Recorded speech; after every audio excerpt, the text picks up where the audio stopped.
আবারও এসেছি বিখ্যাত রোজারিয়ান অতীন বসু মহাশয়ের এই গোলাপের উদ্যানে। আর আপনারা প্রতিদিন জিজ্ঞাসা করেন কিভাবে গোলাপের যে বিখ্যাত group, Facebook group rose lovers the Bengal rose culture, এতে জয়েন করব। আমরা ভিডিও শুরুতে বলি, ভিডিও শেষে বলি, ডেসক্রিপশান বক্সে এই গ্রুপটির লিঙ্ক দেওয়া থাকে, সেই লিঙ্কে আপনারা ক্লিক করে জয়েন করতে পারেন। আর যারা সেভাবে না করতে চান তারা সরাসরি লিখবেন rose lovers the Bengal rose culture Facebook group, ফেসবুকে গিয়ে সঙ্গে সঙ্গে চলে আসবে, আপনারা অ্যাপ্লাই করবেন, সঙ্গে সঙ্গেই অ্যাপ্রুভ করা হয়। আজকে আমরা জানব এই গরমের সময়ে আপনারা পরপর যে প্রশ্নগুলো করছেন, যে গরমের পরিচর্যা বা বিভিন্ন সমস্যার যে সমাধানের জন্য অতীনদাকে প্রশ্ন করেছেন আগের ভিডিওগুলিতে, সেগুলো নিয়ে আলোচনা করব। চলুন আমরা যেমন এই সময়ের গুরুত্বপূর্ণ কিছু বিষয়ে জানতে পারবো, তার সঙ্গে সঙ্গে আপনাদের যাবতীয় প্রশ্নের উত্তর আমরা অতীনদার থেকে শুনতে থাকব। নমস্কার অতীনদা। নমস্কার। নমস্কার অতীনদা, গত ভিডিও অনেক মানুষ দেখেছেন, অনেক অনেক প্রশংসা, তার সঙ্গে সঙ্গে অনেক প্রশ্ন, যেমন ফেসবুকেও প্রচুর প্রশ্ন। ভিউও হয়েছে না, এত ভিউ হলে তো প্রশ্নও হবে না। আমি যে ল্যাটারাল গ্রোথ কীভাবে ডাল কাটতে হবে যে ভিডিওটা করেছিলাম, মানে আমি নিজেই ভাবতে পারছি না। ফেসবুকের 5.5 লক্ষ টাকা, 5.5 লক্ষ ভিউ, 5.5 লক্ষ ভিউ শুধু ফেসবুকে হয়েছে। এটা তো আমার কল্পনার বাইরে যে মানুষ এতটা পছন্দ করে এবং বিশ্বাস করে। এবং ইউনিক একটা জিনিস আপনি শিখিয়েছেন, যে ল্যাটারাল গ্রোথটা কীভাবে হবে। এটা প্রুনিংয়ের পরে আরও খুব ভালোভাবে মাথায় রেখে করতে হয় প্রুনিংটা, তাহলে গাছটা একদম ল্যাটারাল গ্রোথ নিয়ে ফুলটা হবে। এটা মানে ভুলভাবে কাটলেই ভিতর দিকে চলে যাবে। এটা প্রুনিংয়ের সময় যখন হবে তখন আবার একটা ভিডিও করে দেবো, প্রুনিং করে দেখিয়ে ভিডিও করে। আচ্ছা, প্রথমেই দেখছিলাম যে আপনি একটা গাছ লাগালেন আজকে। হ্যাঁ, গাছ লাগালাম, মানে এই যে যারা শীতে নভেম্বর, ডিসেম্বর, জানুয়ারিতে গাছ লাগিয়েছেন তাদের তো গাছ পটবন্ড হয়ে গেছে। যদি আমাদের যা কম্পোজিশন, রুট ট্রিটমেন্ট যা যেভাবে বলা আছে, ফিডিং সেভাবে যদি করেন 2 থেকে 2.5 মাসের মধ্যে গাছ কিন্তু পটবন্ড হবে। এবং সেক্ষেত্রে রিপোর্টিং 2-2.5 মাসে পুরো পটবন্ড হয়ে যায়। দেখলেন তো, দেখলাম বলেছিলাম পুরো রুটে, সাদা রুটে ভর্তি, পুরো রুটে একদম কভার হয়ে রয়েছে।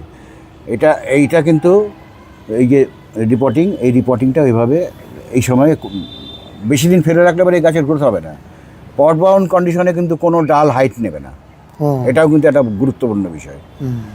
পট বাউন্ড কন্ডিশনে কোনো গাছের কোনো ব্রাঞ্চ কিন্তু নর্মাল হাইটে যাবে না, উপরে যাবে না, ও ছোটো হাইটে বাড় দেবে। এটা কিন্তু মাথায় রেখে চলতে হবে। কাজেই টাইম টু টাইম এই যে বলি যে পট বাউন্ড, এই যে ছোটো পট কেন প্রথমে 6 ইঞ্চি, তারপরে 8 ইঞ্চি, তারপরে 10 ইঞ্চি কেন করি, এই হচ্ছে কারণ। আরেকটা কারণ আছে, যতবার আপনি রিপোর্ট করবেন তত বেসাল আসার সম্ভাবনা থাকবে। রিপোর্টিং করার পরে কিন্তু গাছে বেসাল মারার টেন্ডেন্সি আসে একটা। এগুলো কিন্তু জানার বিষয় আছে অনেক, খুব ভালো বিষয়। এটা খুবই একটা গুরুত্বপূর্ণ বিষয়। রিপোর্টিং করলে পরে তারপরে মাসখানেকের মধ্যে দেখা যায় গাছে বেসাল মারছে। আমি একবারে 10 ইঞ্চিতে দিয়ে একটা ছোটো গাছ একবারে 10 ইঞ্চি পটে যদি বসিয়ে দিই, সেই গাছের ওর রুট এসে পুরো ভর্তি হতে হতে 6-7 মাস লাগিয়ে দেবে। কিন্তু আমি একটা ছোটো পটে যদি দিই 2 মাস 2.5 মাসে আমার রুট হয়ে যাবে। ততদিনেও যখনই রুট সঞ্চালন শুরু করবে নতুন বসানোর পরে ও বেসাল মারবে। তারপরে যখন পট বন্ড হয়ে যাবে, বেসাল মারা স্টপ হয়ে যাবে, আপনি যেই মুহূর্তে রিপোর্ট করবেন নতুন গাছে আবার বেসাল মারার কিন্তু টেন্ডেন্সি আসবে এবং মারে। এগুলো বোঝার বিষয় আছে। এইবার যেটা হচ্ছে, এই যখন এটা করবেন, রিপোর্ট করবেন, ছোটো পট থেকে বড় পটে দিচ্ছেন, কোনো রকম রুট ডিস্টার্ব করবেন না। জাস্ট হাত আঙুল ঢুকিয়ে টপটা উল্টো করে কোনো জায়গায় ঠোকা দিয়ে খুলে নিলেন, খুলে যে দুটো চারটে যা আপনি টপ ভাঙা দিয়েছিলেন তলায়, সেটাকে খুলে গাছটা বসিয়ে দেবেন। বসাবেন কি দিয়ে? বসিয়ে এই পজিশন পর্যন্ত আপনি দিলেন, সিন্ডার দিলেন, তারপরে আপনি 1 মুঠো বোনডাস দিলেন, একটু নিমখোল দিলেন, আর সামান্য একটুখানি ভার্মি কম্পোস্ট দিয়ে তার উপরে আবার সিন্ডার দিয়ে চাপা দিয়ে নর্মালি রাখুন। ভালো করে টাইট করে দেবেন এরকমভাবে, যাতে ভেতরে, হ্যাঁ, যাতে হাত দিয়ে চেপে দিলেও হবে। তারপর ঠুকে দেবেন, তবে এরকমভাবে ঠুকে দেবেন, এরকম ঠুকে দেবেন, অনেকটা সেটেল হয়ে যাবে। 3 দিন পর শুধু জল দেবেন, সিন্ডার হোক মাটি হোক যাতেই বসান না কেন, সেটেল হয়ে গেল। তারপরে আপনি 1261 7 দিন দিন। সিন্ডারের ক্ষেত্রে ডেইলি দেবেন 1261 সমপরিমাণে ম্যাগনেসিয়াম সালফেট সাথে 1 গ্রাম, যদি এটা হয় ম্যাগনেসিয়াম সালফেট 1 গ্রাম 1 লিটার জলে। 1 লিটার জলে দিয়ে যতটুকু লাগে দিলেন। 8 ইঞ্চি পটে হলে পরে আপনার 6 থেকে যদি 8 দেন, 8 দিলে পরে আপনার 750 ml জল লাগবে। রোজ ড্রেঞ্চ হতে হবে। ড্রেঞ্চ হওয়া বলতে একেবারে নিচে দিয়ে বেরিয়ে যাবে। নিচে বেরিয়ে যাবে। খাবার বেরিয়ে যাচ্ছে জলের সাথে, ওই চিন্তা করলে পরে কিন্তু হবে না। আপনি দিচ্ছেন 1 গ্রাম, তার দামই বা কত আছে, সেটা আপনি 750 ml হয়তো লাগবে আপনাকে, দিয়ে আপনি দিয়ে দিলেন। তারপরে যেটা নর্মাল ফিডিং আছে সে ফিডিংয়ে যাবেন। মাটির গাছের ক্ষেত্রে যদি মাটির না শুকায় একদিন মাঝখানে একদিন গ্যাপ দিয়ে দেবেন, তারপরে নর্মাল ফিডিংয়ে যাবেন। এই হচ্ছে প্রসেস। মাটির গাছে আমরা ওই ওপর থেকে যে মুঠো করে দিচ্ছি ওটা দেবো না। না, যেহেতু মাটিটা সার মাটিতে সব কিছু বলা আছে, কম্পোজ সেটাতে আপনার ডিকম্পোজ করে রাখা আছে, আলাদাভাবে ওই রকম কিছু দেওয়ার দরকার নেই কোনো। কারণ মাটির মধ্যে রয়েছে তো এগুলো, ডিকম্পোজ করা রয়েছে। আর একেবারে সামনে যে খুব গরম পড়বে, সেই গরমের সময় ওপরে একটা এরকম আপনি দেখাচ্ছিলেন। গরমের সময় আপনি এই সময় যাদের নাকি জল বা যারা জল দিতে পারবেন তাদেরও অসুবিধা নেই। অনেক কিছু দুপুরবেলা জল দেওয়ার লোক থাকে না, চাকরি বাকরি আছে, ব্যবসা আছে, সব কিছুর মধ্য দিয়ে গাছও করে। এরকম নেট লনে 50% নেট লনের একটা কভার করে দেবেন। এরকম 50% লেট না, 50% নেট লনের কভার করে দেবেন। ওপরে কভার করে, ওপরে একটু কভার করে দেবেন। আর কিছু করতে হবে না, আর কিছু দেওয়ারও দরকার নেই। তাতে কি ইভাপোরেশনটা কমবে, ময়েশ্চারটা একটু বেশি মেনটেন ধরে রাখবে, বাষ্পমোচনটা কমবে। এতে 50% দিলেই হয়ে যাবে। 50% দিলেই হয়ে যাবে। আর বর্ষার সময় এটা সরিয়ে দিতে হবে। বর্ষা এলে এটা সরিয়ে দেবেন। আর গরমের পরিচর্যা তো আপনি বহুবার বলেছেন যে এই সময় 4 বার 5 বার জল। গরমের পরিচর্যা মেইন হচ্ছে জল। জল আরেকটা জিনিস আছে, সেটা হচ্ছে ফিডিং কিন্তু কমিয়ে দিতে হবে আপনাকে। গরমের সময় কিন্তু ফিডিং আপনি নর্মালি যা ফিডিং দিচ্ছেন তার 50% করে দেবেন। জল স্প্রে দিনে 2 বার 3 বার 4 বার করে করবেন।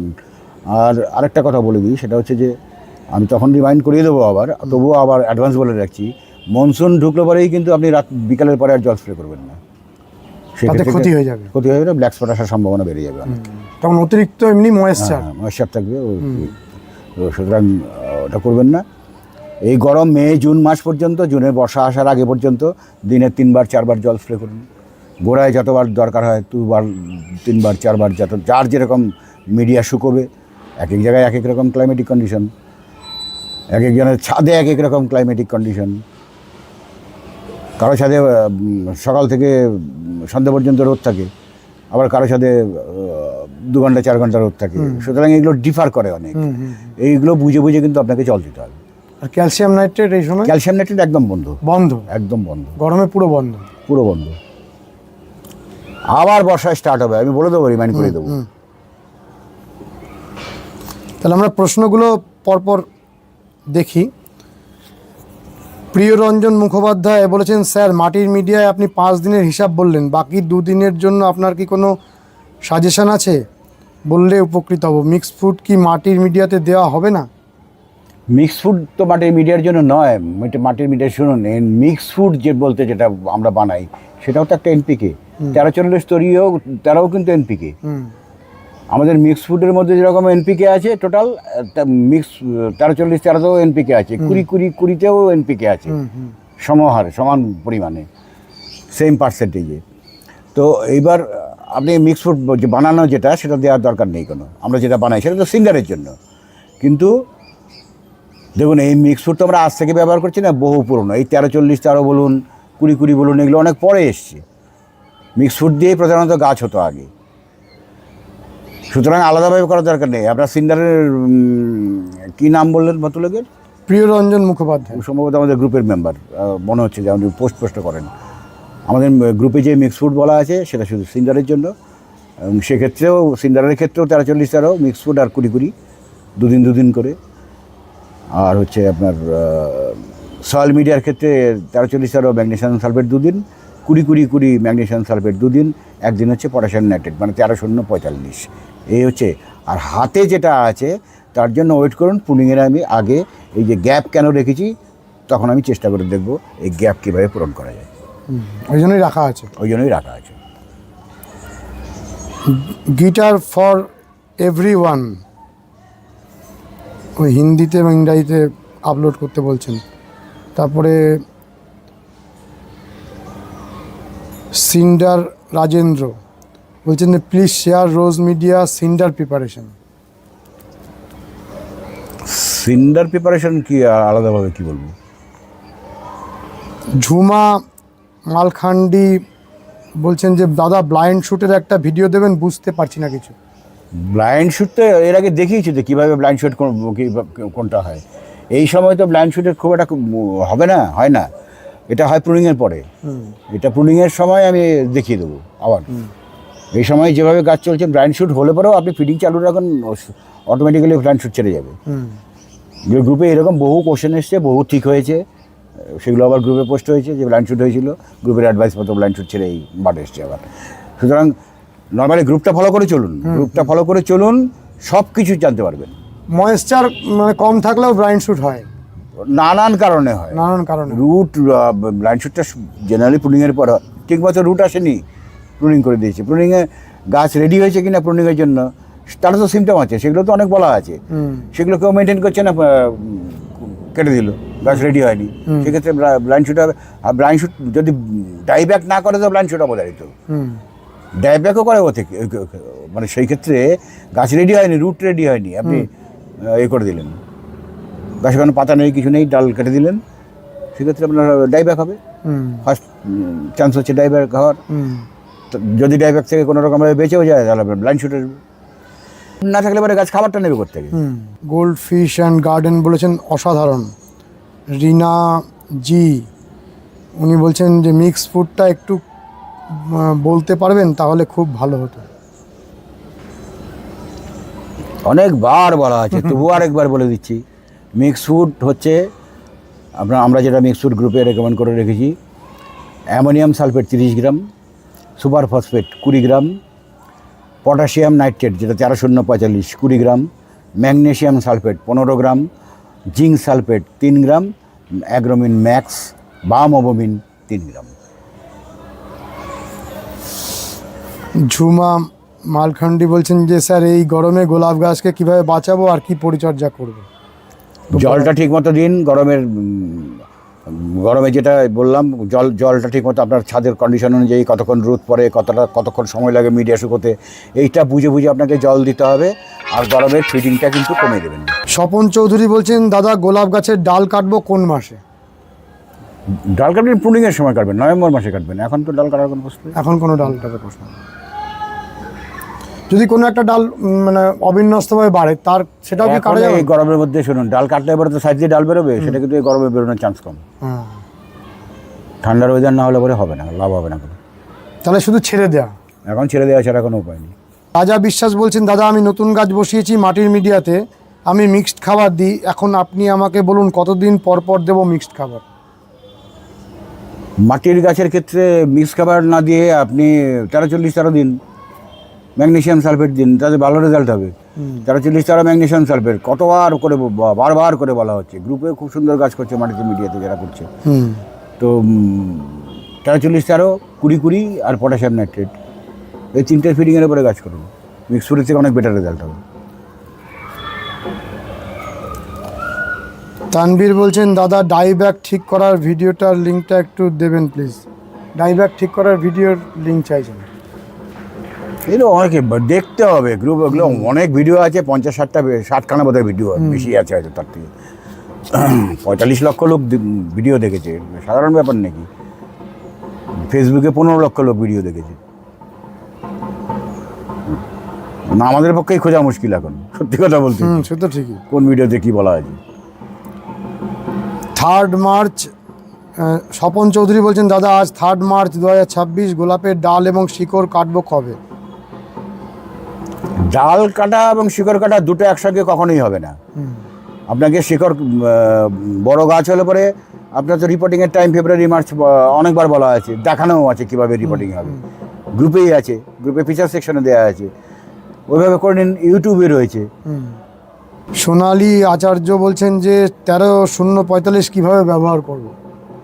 আচ্ছা, এই নিয়ে আছে, এই যত ফিডিং বলা আছে অনেকেই কোশ্চেন করে, এটা কি ফোলিয়ার স্প্রে করবো না ড্রেঞ্চিং? আমরা কখনোই ফোলিয়ার স্প্রের কথা বলি না, সবসময় ড্রেঞ্চিং করবেন। 1 লিটার জলে আপনি 1 গ্রাম দিন, গাছ অনুযায়ী হয়তো সে 2 গ্রাম দিন, যাই লাগে আপনার গাছে, সেটা হচ্ছে জলে গুলে দেবেন, যাই দেবেন জলে গুলে দেবেন, সবই ওয়াটার সলিবল যা বলা আছে, দেবেন সাথে সাথেই গুলে যাবে, সাথে সাথে গুলে যাবে। তারপরে আপনি গোড়ায় দিয়ে দিন, কোনো ফলিয়ার স্প্রের দরকার নেই। ফলিয়ার স্প্রে থেকে ড্রেঞ্চিংয়ের এফেক্ট অনেক ভালো হয়, বেটার হয়। অর্ণব দে বলছেন, গুড মর্নিং দাদা। অতীন বাবু স্যার, আপনার ভিডিওতে বলছেন মাইটের অ্যাটাক হলে ও মাইট 3 ml পার 10 লিটার ওয়াটারের সাথে মিশিয়ে গাছে স্প্রে করতে। আমি স্যারের ফেসবুকের গ্রুপের একজন মেম্বার, সেখানে কোশ্চেন করায় একজন মডারেটর বললেন গ্রুপ থেকে ওমাইট রেকমেন্ডেড করা হয় না। ব্যাপারটা খুব কনফিউজিং। না করা না, আমার এমনি এতে দেওয়া আছে, ভিডিওতে দেওয়া আছে, গত মাসের ভিডিওতেও বোধহয় দেওয়া আছে যে মাইট যদি লেগে যায়, কাকাতে যদি না যায়, কাকা 2 ml পার লিটারে যদি না যায়, সেক্ষেত্রে ইন্টারবিট ব্যবহার করতে পারেন 1.5 ml। ওবেরন বা ওমাইট যদি ব্যবহার করেন তাহলে 0.30 ml, মানে 10 লিটারে 3 ml। আপনি যেটা বলেছেন ঠিকই ধরেছেন, এটা করতে পারেন, কিন্তু স্প্রেগুলো কিন্তু অবশ্যই রাত্রে করবেন, রাত্রে করবেন, ফ্রিজের ঠান্ডা জলে করবেন, ফ্রিজের ঠান্ডা জলে বেটার রেজাল্ট পাবেন। তানভীর বলছেন যে দাদা, কোকো ফাইবার দিয়ে মালচিং করলে কোনো প্রবলেম হবে কি? আপনি কোকোপিট বলছেন না কি বলছেন বুঝতে পারছি না। কোকোপিট দিয়ে মালচিং করলে মানে কোকোপিট জল ধরে রাখে, গরমের সময়টা অনেকে করে, গ্রুপেও দেখি পোস্ট আসে। তো যেখানে নাকি বেশি গরম, বর্ষার ইয়ে কম, সেইখানে কোকোপিট ভালো কাজ করবে, কিন্তু আমাদের এই অঞ্চলে কোকোপিটে কেউ ভালো গাছ করছে বলে আমার জানা নেই। আমরা তো করিই না, রেকমেন্ডও করি না, কারণ কোকোপিট একটা সময় পচবে, সেখান থেকে ফাঙ্গাল ইনফেকশন হওয়ার চান্স থাকবে, জল ধরে রাখবে, জল ধরে ধরে পচবে ওটা, সেখান থেকে গোলাপের ক্ষতি হলেও হতো। প্রথম অবস্থায় ভালো থাকে, হ্যাঁ, প্রথম অবস্থায় হয়তো ভালো থাকবে কিছুদিন, তারপরে তো পচতে আরম্ভ করবে। আর পচা মানেই হচ্ছে টবের মধ্যে ডিকম্পোজ হওয়া, মানেই যে কারণে আমরা গোবর সার বা ভার্মি কম্পোস্ট কম ব্যবহার করি, ফাঙ্গাল ইনফেকশন হওয়ার চান্স বেশি থাকবে অনেক। ইন্দম দত্ত বলছেন, আমার সিন্ডারে কটা গাছ আছে, সন্ধ্যাবেলা রাত্রিবেলা জল স্প্রে করলে ডাইব্যাক হবে কি? এই সময় গরমের মধ্যে করতে পারেন, কোনো অসুবিধা নেই। আমি নিজেও করি, রাত 10টার সময় খাওয়া দাওয়ার আগে একবার জল স্প্রে করে দিয়ে করতে পারেন। এই গরমের সময় কোনো অসুবিধা নেই, তবে বর্ষায় ঢুকে গেলে কিন্তু একদম ভুলেও করবেন না। মালবিকা ভট্টাচার্য বলছেন যে মাস্কারাটাতে কিছুতেই ব্যাসাল আসে না, আমার 4 বছরের গাছ মাটিতে আছে, সব পরিচর্যা করি, শুধু গুড়ি মোটা হয়। আমার নিজের ক্ষেত্রেও তো, যে মাস্কারার 2টো ডালের পড়ে আছে, মাস্কারায় কেন বেসাল মারতে চায় না আমি নিজেও যাই না। অন্যান্য গাছে যেরকম বেসাল মারতে এগুলো জেনেটিক ব্যাপার থাকে হয়তো, তো বেসালটা একটু কমই মারে। কিছু কিছু গাছ আছে, বুগাটি বলে একটা গাছ আছে, বেসাল কমে। এই বছরই দেখলাম আমার এক ছাত্রের একটা গাছে 5টা বেসাল বেড়েছে, এই প্রথম দেখলাম আমার লাইফে। মানে আগের 2টো ছিল, আর 5টা এই বছরের শীতে বেসাল বেড়েছে। এবার মোটা মোটা বেসাল, বড় বড় বেসাল, স্ট্যান্ডার্ড বেসাল একদম। এই দেখলাম বুগাটিতেও দেখেছি বেসাল মারতে চায় না। ফুলওয়ালা অভিজিৎ বলছেন, স্যার 134013 13045 প্লাস ম্যাগনেসিয়াম সালফেট, এগুলো কি মিডিয়াতে দেবো নাকি স্প্রে করতে? না না, বলে দিলাম তো, সব মিডিয়ায়, কোনো স্প্রের ব্যাপার নেই। কৃষ্ণাশঙ্কর কর্মকার বলছেন, সয়েল মিডিয়াতে কি পিএইচ মেনটেন করতে হবে, ডোজ কি হবে? 10 লিটারে 1 ml, ডোজ একই। এবার আপনার প্রয়োজন অনুযায়ী গাছের পাতা বলে দেবে আপনাকে যে পিএইচ ঠিক আছে কিনা, গাছের গ্রোথ বলে দেবে। পিএইচ ঠিক, গাছের গ্রোথ স্টপ হয়ে গেলে, গাছের পাতা যদি পেল গ্রিন, হালকা গ্রিনের দিকে, ডিপ গ্রিন থেকে হালকা গ্রিন দিকে যায়, বুঝতে হবে পিএইচের প্রবলেম হচ্ছে। আর অন্য কারণেও হতে পারে, কিন্তু পিএইচও একটা কারণ। সেক্ষেত্রে আপনাকে পিএইচ মেনটেন করতে হবে। গোলাপের ক্ষেত্রে পিএইচ মেনটেন করা 6 থেকে 6.5 নর্মাল ক্ষেত্রে, নর্মালি প্রুনিংয়ের টাইম বাদ দিয়ে 6 থেকে 6.5 পিএইচ রাখলে পরে 6 থেকে 6.5, তাহলে আপনার প্রুনিংয়ের সময় নর্মাল গ্রোথ ওইটা বিলো 6 আর একটু অ্যাসিডিক করতে হবে, আর একটু অ্যাসিড করতে হয়, যার জন্য ওই সময় অ্যাসিডের অ্যাপ্লিকেশনটা অনেক বেশি ঘন ঘন করা হয়। 4 দিন অন্তর অন্তর বলা হয়েছে, 4 দিন 5 দিন অন্তর অন্তর করা হয়। এমনিতে সপ্তাহে 1 দিন 10 দিন প্রয়োজন অনুযায়ী করবেন, কোনো অসুবিধা নেই। অনেক মানুষ আপনাকে শুভেচ্ছা জানিয়েছেন, সেগুলো আমরা আর অন্ধকার হয়ে গেছে বলে জানাচ্ছি না, মূলগত প্রশ্নগুলো আমরা ধরলাম। হ্যাঁ, অনেক কিছু তো কভার করা হলো। হ্যাঁ হ্যাঁ, ঠিক আছে, নমস্কার, আজকের মতো। অনেক দূর থেকে যখন ক্লান্ত হয়ে এই ছাদে আসি, তারপরে অতীন্দার সংস্পর্শে থেকে একেবারে উজ্জীবিত হয়ে যাই। আপনারাও নিশ্চয়ই ভিডিওটি দেখতে দেখতে ঠিক একই রকমের অভিজ্ঞতার সম্মুখীন হন। ঠিক সেই কারণে আমাদের এই ভিডিওগুলো আপনাদের কাছে অমূল্য হয়ে থাকবে। আর আপনারা প্রতিদিন কিছু মানুষ জিজ্ঞাসা করেন কিভাবে গ্রুপটিতে জয়েন করব, ঠিক সেই কারণে প্রথমে এবং শেষে আমরা দুবার করে বলি, আবারও সেই কারণে বলছি। Facebook group rose lovers the Bengal rose culture, এই গ্রুপটিতে আপনারা ফেসবুকে গিয়ে লিখে জয়েন করতে পারেন, আর না হলে এই ভিডিওটার যে ডেসক্রিপশান বক্স তাতে লিঙ্ক দেওয়া থাকবে, সেই লিঙ্কে ক্লিক করে আপনারা সরাসরি জয়েনিং নিতে পারেন। কেমন লেগেছে ভিডিওটি জানাবেন, লাইক করবেন, শেয়ার করবেন, সাবস্ক্রাইব করবেন। ভালো থাকবেন বন্ধুরা, সুস্থ থাকবেন, ভগবান আপনাদের মঙ্গল করুন। নমস্কার।